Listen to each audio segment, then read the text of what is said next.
Hi everyone, আসসালামু আলাইকুম। সবাই কেমন আছেন? আশা করছি সবাই সুস্থ সুন্দর আছেন। আমরা আলহামদুলিল্লাহ ভালো আছি। 6 তলার উপরে থাকি, তারপর বাইরের সাউন্ড এমনভাবে আসে কি আর বলবো, যে মনে হচ্ছে যে আমরা দোতলায় থাকি। সবসময় অনেক সাউন্ড হয়। তো এখন নাস্তা করব।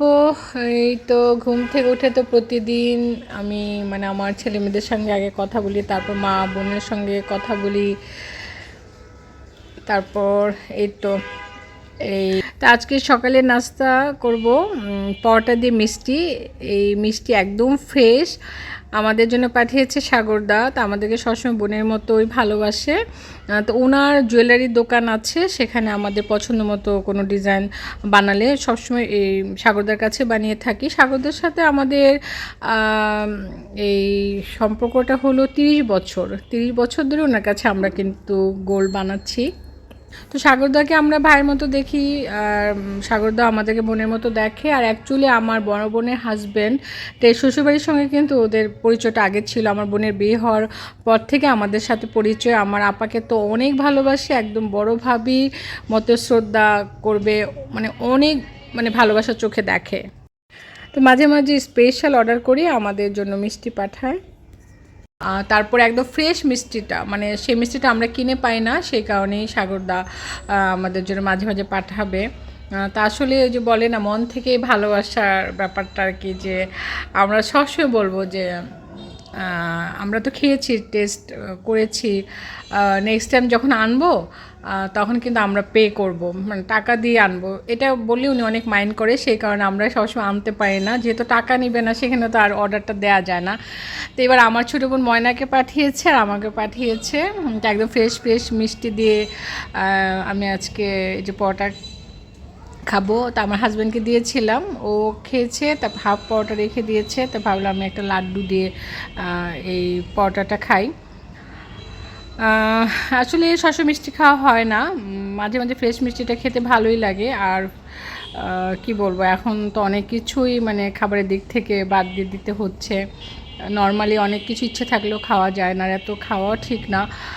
যদিও আমাকে দেখে বোঝা যায় না, অনেকেই মনে করে যে আমি সব কিছু খেয়ে ফেলি, তা আসলে না, আমার এত খাওয়া হয় না। সকালবেলা হালকা নাস্তায় করা হয়, দেখা যায় একটার বেশি আর পরোটা খাওয়া হয় না, অনেক সময় হয় দুপুরবেলা খাওয়া হয় না।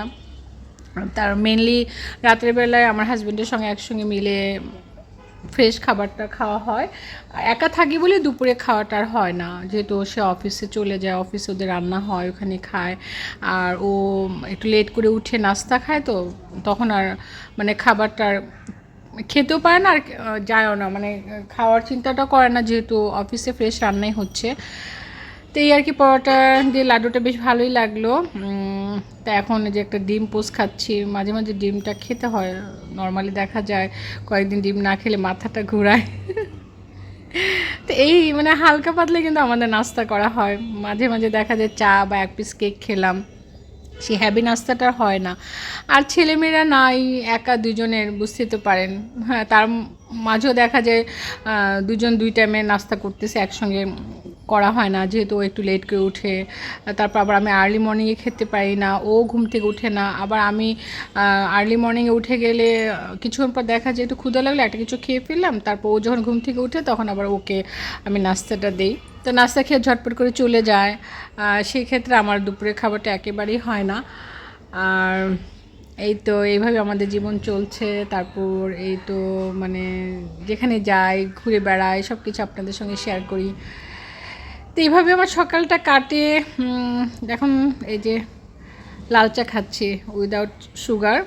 সুগার একেবারে দেই নাই। আর নর্মালি আমার হ্যাবিট না যে আমার দুধ চা খেতে হবে, লাল চা কফি অবশ্যই খেতে হবে, সেটা না, কিন্তু মাঝে মাঝে খাই, খেলে ভালো লাগে, গায়ে ঝিমঝিমানিটা কমে যায়, তখন ঘরের কাজগুলো করতে ভালো লাগে। এভাবে আমাদের দুজনের সকাল কাটে। তো সাগরদাকে অনেক অনেক ধন্যবাদ জানিয়ে আজকের মতো বিদায় নিয়ে নিচ্ছি। সবাই ভালো থাকবেন, আবারও দেখা হচ্ছে। আল্লাহ হাফেজ।